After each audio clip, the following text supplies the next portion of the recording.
నమస్తే. నేను మీ రేవంత్ చలమల. సో, ఈ వీక్ మార్కెట్ అయితే కొంతవరకు న్యూట్రల్‌గానే క్లోజ్ అయింది. సో, మనం ప్రీవియస్ వీక్‌లోనే కొంతవరకు ఎస్టిమేట్ చేసాం. మార్కెట్‌లో కొంతవరకు కన్సాలిడేషన్ ఉండే అవకాశాలుంటాయని. సో, యాజ్ ఎక్స్‌పెక్టెడ్ మనకి కన్సాలిడేషన్ అయితే మార్కెట్‌లో కంటిన్యూ అయింది. సో, గోయింగ్ ఫర్దర్ మార్కెట్‌కి సంబంధించిన అనాలిసిస్ అంటే నెక్స్ట్ మంత్‌లో ఎలా ఉంటుందో అది కూడా చెక్ చేద్దాము. సో, ఇవాళ వీకెండ్ ఒకటే కాదు. సో, మంత్లీ క్లోజింగ్ కూడా. సో, ఈ మంత్ తోటి మనకి మే మంత్‌కి సంబంధించిన క్లోజింగ్ కూడా జరిగినట్టే. సో, సహజంగా మే అంటే ఒక సెంటిమెంట్ ఉంటుంది. Cell everything and go away అని. మే హ్యామ్ అని అంటుంటారు. సో, ఎక్కువగా హ్యామర్ చేయబడుతుంది మార్కెట్ అని. కాకపోతే మార్కెట్ సెంటిమెంట్ మాత్రం ఈ మంత్ కొంతవరకు డిసప్పాయింట్ చేసింది. సో, రెగ్యులర్‌గా ఫాలో అయ్యే ఆ థియరీ మాత్రం ఈసారి పనిచేయలేదు. సో, ఈ మంత్ మార్కెట్ కొంతవరకు క్లోజింగ్ పాజిటివ్ గానే ఉంది. 1.7% వరకు కూడా ఒక పాజిటివ్ క్లోజింగ్ ఇచ్చింది ఈ మంత్ వరకు. సో, గోయింగ్ ఫర్దర్ మనకి పాజిటివిటీ కంటిన్యూ అవుద్దా లేదా అనేది కూడా కొంచెం టెక్నికల్ గా కూడా చూద్దాము. అదే విధంగా ఈ వారంలో జరిగిన న్యూస్ గురించి కూడా అనలైజ్ చేద్దాము. సో, ఇంతకు ముందు జరిగినటువంటి వారంలోనే మాట్లాడుకున్నాము. గతంలో మనకి జూన్, జూలై ఆ టైంలో పోయిన సంవత్సరం 2024లోనే ఒక రెసిస్టెన్స్ జోన్స్ అనేవి మనకి ఫామ్ అయ్యాయి అని చెప్పేసి.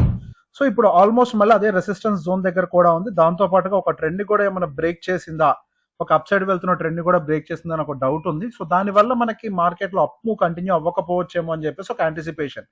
సో, విల్ సి ఒకవేళ మనకి ఈ పర్టికులర్ పాయింట్ ప్రీవియస్ ఇయర్ లో జూలైలో బ్రేక్ ఏదైతే చేసిందో దాన్ని బ్రేక్ చేసి పైకి వెళ్తుందా లేదా అనేది మనం చూద్దాం. సో, మనం ఏం డీప్ టెక్నికల్ అనాలిసిస్ ఏం చేయట్లేదు. ప్రీవియస్ ఇక్కడ 1, 2, 3, 4, 5, 6 సార్లు ఒకటే దగ్గర ప్రైస్ యాక్షన్ ఫార్మేషన్ జరిగింది కాబట్టి అదొక స్ట్రాంగ్ రెసిస్టెన్స్ గా ఉండే ఛాన్సెస్ ఉన్నాయని నేను యాంటిసిపేట్ చేస్తున్నాను అంతే. సో, గోయింగ్ ఫర్దర్ ఒకవేళ ఇది బ్రేక్ చేసినట్లయితే పైకి వెళ్తుంది, లేకపోతే మాత్రం మార్కెట్ లో కొంత డిసప్పాయింట్మెంట్ కంటిన్యూ అవకాశాలు ఉంటాయి. సో, ఫైనల్లీ మార్కెట్ మాత్రం ఒక 24,000 అబోవ్ అయితే చాలా స్ట్రాంగ్ గా సస్టైన్ అయింది. వాలటిలిటీ అయితే పీక్స్ లో ఉంది. ఇండియా విక్స్ ఆల్మోస్ట్ 19 కి వెళ్ళింది. అక్కడి నుంచి సడన్ గా కూల్ ఆఫ్ అయిపోయి 16 దగ్గర కూడా వచ్చి కనిపిస్తుంది.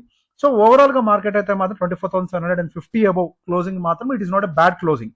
కాకపోతే ఈ మంత్ లో కొంతవరకు మార్కెట్స్ లో చాలా యాక్షన్స్ కూడా జరగడం మొదలుపెట్టాయి. యుఎస్ కోర్ట్ కూడా మనకి ట్రంప్ టారిఫ్ రిలేటెడ్ మీకు ఎటువంటి అధికారం లేదని చెప్పి వాళ్ళు మాట్లాడుతున్నారు.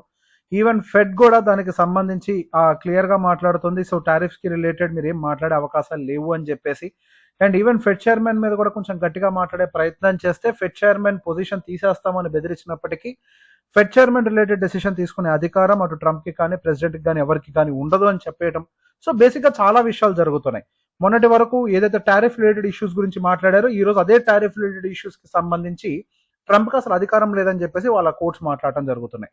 సో, ఇది జరిగిన 3 నెలల తర్వాత ఆల్మోస్ట్ పాస్ పీరియడ్ కూడా ఎండుకు వచ్చే టైంలో ఇటువంటి ఇంత డిలేగా అంటే జరగటం మంచిదే ఆ మాటలు మాట్లాడటం. కాకపోతే ఇంత డిలేగా జరగటం, ఆల్రెడీ జరగాల్సిన డ్యామేజెస్ అంతా మార్కెట్ లో జరిగిన తర్వాత జరగటమే కొంతవరకు కాన్షియస్ గా కనిపిస్తుంది. అదే విధంగా లోకల్ గా చూసినా కొంతవరకు మనం కొద్ది కాషియస్ గానే ఉండాలి. ప్రాఫిట్ బుకింగ్ అయితే ఇంకా కంటిన్యూ అవుతుంది అని అనుకుంటున్నాను. ఫస్ట్ మనం గుర్తుపెట్టుకోవాల్సిన అంశం, మనం కేవలం మీద టారిఫ్ రిలేటెడ్ ఇష్యూస్ వల్ల మన మార్కెట్ కరెక్షన్స్ లో స్టార్ట్ కాలేదు. మన దగ్గర ప్రాఫిట్ బుకింగ్ కూడా మొదలైంది. సో, వాల్యుయేషన్ రిలేటెడ్ కరెక్షన్స్ కూడా మన మార్కెట్ లో ఫస్టే స్టార్ట్ అయ్యాయి. టారిఫ్ ఇష్యూస్ అని కూడా మధ్యలో వచ్చాయి. సో, అవి ఇంకా కంప్లీట్ అవ్వలేదు కాబట్టి మార్కెట్ పైకి వెళ్ళడానికి స్కోప్ లేదేమో అని చెప్పేసి నేను దాని గురించి అనుకుంటున్నాను. సో, దాంతో పాటుగా ఒకసారి చూస్తే ఈ రోజు మనకి పిఎస్యూ బ్యాంక్ ఇండెక్స్ చాలా పాజిటివ్ గా క్లోజ్ అయింది. ఇన్ఫాక్ట్ మనకి నిఫ్టీ బ్యాంక్ ఇదంతా కూడా కొంత పాజిటివ్ గా ఉండడానికి గల కారణం మనకి పిఎస్యూ ఇండెక్సే. So, PSU banking related stocks అన్ని కూడా మనకి ఎస్బీఐ కానీ ఇవన్నీ కూడా చాలా బాగా పర్ఫామ్ చేశాయి ఈ రోజు.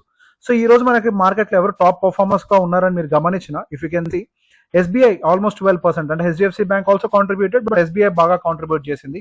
కొంతవరకు మనకి ఇన్ఫోసిస్ అంటే IT and TCS, HCL Tech, Bajaj Auto. In fact Bajaj Auto results కొంత బాగున్నప్పటికీ ఈ రోజు సెల్లింగ్ ప్రెషర్ అయితే కనిపించింది. అండ్ దాంతో పాటు ఈవెన్ మెటల్స్ కూడా కొంతవరకు స్ట్రగుల్ అయ్యాయి. ఈ రోజు అంటే మనకి మంత్ మొత్తంలో కొంతవరకు మెటల్స్ అవన్నీ రియాలిటీ కొంత బాగున్నప్పటికీ ఈ రోజు హెల్త్ కేర్ కానీ మెటల్స్ కానీ ఇవన్నీ కొంత ప్రెషర్ లో ఉన్నాయి. IT is also under selling pressure. So, ఈ రోజు మనకి ఎటర్నల్ దాదాపుగా 4% బికాస్ ఆఫ్ ఎంఎస్సిఐ రీబ్యాలెన్సింగ్ వల్ల 4% అప్ సైడ్ వెళ్ళింది. SBI and HDFC bank strong గా డెలివరీ చేశాయి. అండ్ సుజలాన్ చాలా మందికి, సుజలాన్ ఎనర్జీ చాలా మందికి ఒక ఫేవరెట్ స్టాక్ గా ఉంది. దాదాపుగా ఈ రోజు ఒక్కరోజు మనకి 10% మూవ్ అప్ సైడ్ అయితే ఇచ్చింది. ఈ రోజు మనకి బజాజ్ ఆటోలో 3% నెగిటివ్ గా క్లోజ్ అయింది మంచి రిజల్ట్స్ వచ్చినప్పటికీ. సో, దాని గురించి కూడా ఒకసారి డిస్కస్ చేసే ప్రయత్నం చేద్దాము. సో, హిందాల్కోలో కూడా కొంతవరకు సెల్లింగ్ ప్రెషర్ అయితే కనిపించింది. సో, దాంతో పాటుగా గవర్నమెంట్ రిలీఫ్స్ కొన్ని రావడం తోటి గోల్డ్ లోన్స్ కి రిలేటెడ్ ముతూట్ అండ్ మణిపురం వాటిల్లో కూడా కొంతవరకు పాజిటివ్నెస్ అయితే కనిపించింది. మెజగాన్ డాక్ మాత్రం కొంతవరకు 7% కొంత వీకర్ నెంబర్స్ రావడం తోటి 7% డౌన్ అయింది. సో, ఒక్కసారి మనం ఇప్పుడు బజాజ్ ఆటోకి సంబంధించి ఆ రిజల్ట్స్ అనలైజ్ చేసే ప్రయత్నం చేద్దాం. సో, బజాజ్ ఆటోకి సంబంధించి మనం గమనిస్తే Q4 పర్ఫార్మెన్స్ అయితే ఓకే, వాళ్ళైతే బ్యాడ్ గా చేసినటువంటి సిచ్యువేషన్ అయితే లేదు. స్టడీ నెంబర్స్ ఉన్నాయి అండ్ మార్జిన్స్ అన్ని కూడా 20% అండ్ అబోవ్ డెలివర్ అయితే చేశాయి. అండ్ దాంతో పాటుగా వాళ్ళు కన్జ్యూమ్ దాంతో పాటుగా అండ్ నెక్స్ట్ అవుట్లుక్ కూడా and next going further outlook కూడా కొంత పాజిటివ్ గానే ఉంది. కేవలం 125cc సెగ్మెంట్ రిలేటెడ్ మాత్రమే కొంత షేర్ ని కోల్పోయారు. నెక్స్ట్ గోయింగ్ ఫర్దర్ దాని మీద ఫోకస్ పెడతామని చెప్పి మాత్రమే మాట్లాడుతున్నారు. సో గోయింగ్ ఫర్దర్ వాళ్ళైతే వాళ్ళ యొక్క అవుట్పుట్ కూడా బాగుంటుంది. నెక్స్ట్ గోయింగ్ ఫర్దర్ గైడెన్స్ అంతా కూడా బాగానే ఉంటుందని చెప్పారు. మేబీ రీసెంట్ గా మనకు ఆటోలో వచ్చినటువంటి పాజిటివ్ ర్యాలీ వల్ల వాళ్ళ ప్రాఫిట్ బుకింగ్ జరుగుండొచ్చు నేను అనుకుంటున్నాను. సో సుజలాన్ ఎనర్జీ ఒక నంబర్స్ కూడా బయటకు వచ్చాయి. అండ్ దాంతో పాటుగా వాళ్ళ యొక్క గైడెన్స్ కూడా చాలా నాళ్ళ తర్వాత ఒక పాజిటివ్ గైడెన్స్ ఇవ్వడం తోటి ఈ రోజు సుజలాన్ ఎనర్జీ దాదాపుగా 10% అప్ సైడ్ మూవ్ అయింది. అండ్ దాదాపుగా లాస్ట్ 2 months నుండి 40% అప్ సైడ్ మూవ్మెంట్ అయితే కనిపించింది. సో ఇండస్ట్రీ వైజ్ గా చూసుకున్నా కానీ వాళ్ళైతే కంటిన్యూస్ గా మంచి ప్రాఫిట్స్ తోటి మంచి మార్జిన్స్ తోటి అయితే గ్రో అవడం అయితే గమనిస్తున్నాము. సో దానివల్ల మనకి పాజిటివ్ న్యూస్ తోటి కంప్లీట్ గా సుజలాన్ ఎనర్జీ అంతా కూడా అప్ సైడ్ మూవ్మెంట్ అయితే బాగా కనిపించింది. సో ఈ ఓవరాల్ మే పర్ఫార్మెన్స్ మనం ఒక మార్కెట్ కనుక గమనించినట్లయితే అంటే మనకి దాదాపు 1.7% బ్రాడర్ మార్కెట్ ఇండెక్స్ అయితే పైకి మూవ్ అయింది. అండ్ ఎస్ మనకి mid cap and small cap లో కూడా కొంత వాలటాలిటీ ఉంది, ఫాస్ట్ గా అయితే మూవ్ కావట్లేదు, but there is some stability. And దాంతో పాటుగా మనకి అండర్ పర్ఫార్మింగ్. సో నాస్డాక్ వచ్చేసరికి మనకు comparative Indian markets US markets are comparative under performing. So June లోకి వచ్చేసరికి ఎక్స్పెక్టేషన్ మేబీ ఒకవేళ పాజిటివ్నెస్ ఏమైనా ఇంకా కొంచెం ట్రిగ్గర్ అయితే గనక 25,000 to 25,000 లెవెల్స్ వరకు కూడా మనం వెళ్ళి సర్వైవ్ అవడానికి కూడా ఛాన్సెస్ కనపడుతున్నాయి. సో ఇది ఒక లెవెల్. ఏది మనకు గుడ్ న్యూస్ ఏమైనా ట్రిగ్గర్ అయితే. గుడ్ న్యూస్ ఏం లేదు మార్కెట్ లో కనుక కొంతవరకు నెగిటివిటీ ఏమైనా క్రియేట్ అయితే సో మనకు నెక్స్ట్ సపోర్ట్ వచ్చేసరికి డౌన్ సైడ్ మాత్రం 24,000 దగ్గర కనపడుతుంది. యాజ్ ఆఫ్ నో మనం ఓపెన్ ఇంట్రెస్ట్ డేటా ప్రకారం అన్ని క్లబ్ చేసి చూసినట్లయితే అన్ని ఎక్స్పైరీస్ ని మనకి డౌన్ సైడ్ అంటే మనకి పర్టికులర్ గా అప్ సైడ్ అంటే కాల్ సైడ్ కొద్ది వరకు ఓపెన్ ఇంట్రెస్ట్ ఎడిషన్ జరగటము అనేది కొంతవరకు నెగిటివ్ సెంటిమెంట్ ట్రిగ్గర్ చేస్తుంది. So 25,000 will be the highest level present గా అంటే నెక్స్ట్ అట్లీస్ట్ నెక్స్ట్ వీక్ వరకు అక్కడి నుంచి మన సెల్లింగ్ ట్రిగ్గర్ అవుతుందా అని ఒక కండిషన్ అయితే కనపడుతుంది. ఈవెన్ మనం జస్ట్ అన్ని తీసేసి నెక్స్ట్ 5వ తారీఖు ఎక్స్పైర్ కాబోతున్నటువంటి దాన్ని గమనిస్తున్నా కానీ అక్కడ కూడా డేటా ఎడిషన్ బాగా కనపడుతుంది. 24,800 దగ్గర కూడా ఈ రోజు నిఫ్టీ క్లోజింగ్ 24,750 అయినట్లయితే 50 పాయింట్స్ జస్ట్ హెడ్ లో కూడా విపరీతంగా మనకి కాల్ రేటింగ్ కనపడుతుంది.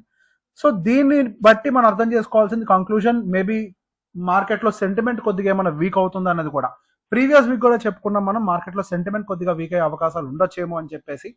సో మార్కెట్ అయితే ఇన్ని రోజులు ఒక టైట్ జోన్ అయితే స్ట్రక్ అయింది. డౌన్ సైడ్ రాగానే బయర్స్ వస్తున్నారు, అప్ సైడ్ వెళ్ళంగానే సెల్లర్స్ వస్తున్నారు. సో ఎటో ఒక వైపుగా బ్రేక్అవుట్ జరిగే అవకాశాలు ఉన్నాయి. సో ఏదో ఒక న్యూస్ కనుక ట్రిగ్గర్ అయింది అని అంటే మేబీ అప్ సైడ్ అయినా బ్రేక్ అవ్వచ్చు లేదా డౌన్ సైడ్ అయినా బ్రేక్ అవ్వచ్చు. ఓపెన్ ఇంట్రెస్ట్ ఇక్కడ ఎక్కువ ఉంది కాబట్టి మనకి డౌన్ సైడ్ బ్రేక్ అవుతున్నటువంటి సినారీ ఏం లేదు. We don't know, we have to wait and watch. So by any chance మనకు గనక ఏదైనా కొంచెం నెగిటివ్ న్యూస్ ట్రిగ్గర్ అయినా కానీ డౌన్ సైడ్ బ్రేక్ అవడానికి ప్రాబబిలిటీ ఎక్కువ ఉండొచ్చు అని చెప్పి ప్లేయర్స్ నమ్ముతున్నట్టుగా మనకి ఈ డేటా రిప్రజెంట్ చేస్తుంది అంతే. సో ఈ వీడియో కనుక మీకు నచ్చినట్లయితే కనుక దయచేసి ఫాలో అవ్వండి. రెగ్యులర్ గా మన ఈ మార్కెట్ అప్డేట్ వీడియోస్ తోటి మీ ముందరకు వచ్చే ప్రయత్నం చేస్తాం. Thank you very much.